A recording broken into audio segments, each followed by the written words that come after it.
60 વર્ષ પછી કોંગ્રેસનું અધિવેશન અહીંયા થઈ રહ્યું છે, તમને લાગતું નથી ઘણું જ મોડું થઈ ગયું?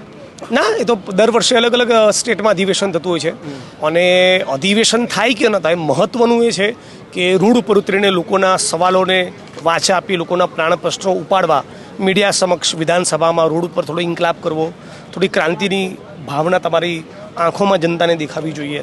તમે કંઈક કરવા માગો છો, લડવા માગો છો, કંઈક બદલવા માગો છો, એ તમારી આંખોમાં લોકોને દેખાય, એ અધિવેશન કરતાં વધારે હું માનું છું કે મહત્ત્વનું હોય છે.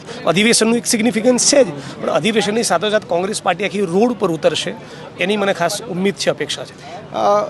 રાહુલ ગાંધીની જે અગાઉની મુલાકાત હતી તેમાં તે બહુ જ આક્રમક જોવા મળ્યા હતા, તો એ બધું જ રાહુલજીએ બહુ સારું કર્યું.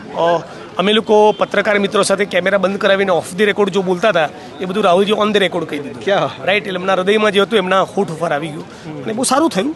જે કોમ્પ્રોમાઇઝ માણસો પાર્ટીને સતત ઊંધઈની જેમ કોરી ખાતા હોય એ બધા માણસોની હકાલપટ્ટી થવી જ જોઈએ. દે must be remove from the party. આ પાર્ટીમાં મને માટે કોઈ સ્થાન નથી, કોઈ જગ્યા હોઈ જ ન શકે અને એ દિશામાં પાર્ટી સક્રિય થશે અને પોઝિટિવલી વિચારશે. તો કેટલા મોટા ફેરફારો આગામી સમયની અંદર જોવા મળશે કોંગ્રેસની અંદર? એ તો થાય ત્યારે ખબર પડે, પણ અધિવેશન હમણાં આવતીકાલે છે અને આજે તો CWCની મિટિંગ છે. કેવા પરિપત્રો, કેવા ઠરાવો થાય છે એની પર એનો આધાર છે, પણ ડેફિનેટલી ચેન્જીસ આવવાના. તાલુકા લેવલે, જિલ્લા કક્ષાએ જે પણ અમારી લીડરશિપ છે એને સ્ટ્રેન્થન કરીશું, એને મજબૂત કરવામાં આવશે. આ ગુજરાતમાં કેવા મુદ્દાઓને લઈને હવે કોંગ્રેસ મેદાને રહેશે? ગુજરાતમાં અને દેશમાં બેરોજગારીનો અને મોંઘવારીનો પ્રશ્ન ખૂબ વિકરાળ છે. આ પ્રશ્ન ઉપર તો લડવું જ પડે. સામાન્ય નાગરિકો, મિડલ ક્લાસના લોકો, લોઅર મિડલ ક્લાસના લોકો, ગરીબ માણસો ખૂબ પીંસાઈ રહ્યા છે મોંઘવારીમાં. યુવાનોની અપેક્ષા છે કે સારો રોજગાર મળે. રાઈટ, મેક્સિકોની બોર્ડર પર મરવા જવાનું કોઈને મન ન હોય. રાઈટ, તો ખાલી પડેલા સરકારી પદોમાં સરકાર કેમ ભરતી ન કરે?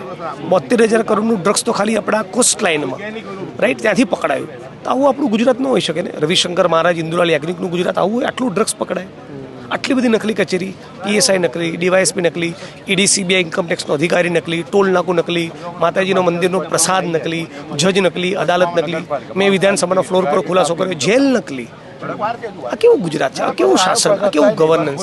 તો બધા મુદ્દા પર લડીશું. જિગ્નેશભાઈ, ડ્રગ્સ પકડાય એટલે કે પોલીસને એજન્સીઓ કામ કરે છે એટલે ડ્રગ્સ પકડાય? પણ ગુજરાતમાં જ કેમ આવે છે? દરિયાકાંઠો તો ગોવામાં પણ છે, તમિલનાડુમાં પણ છે, મહારાષ્ટ્રમાં પણ છે, વેસ્ટ બેંગોલમાં પણ છે.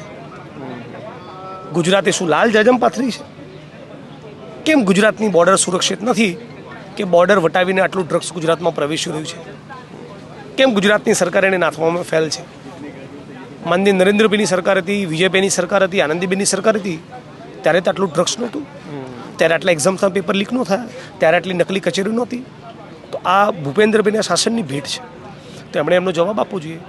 છેલ્લો સવાલ, રાહુલ ગાંધીજીની જે કમિટમેન્ટ છે કે અમે સરકાર બનાવીને રહીશું, તો એના બિલકુલ વી આર કોન્ફિડન્ટ. લડીશું તાકાતથી. તો 2027નો દિવસ નોખો હશે, લડીશું, ઇન્કલાબ કરીશું.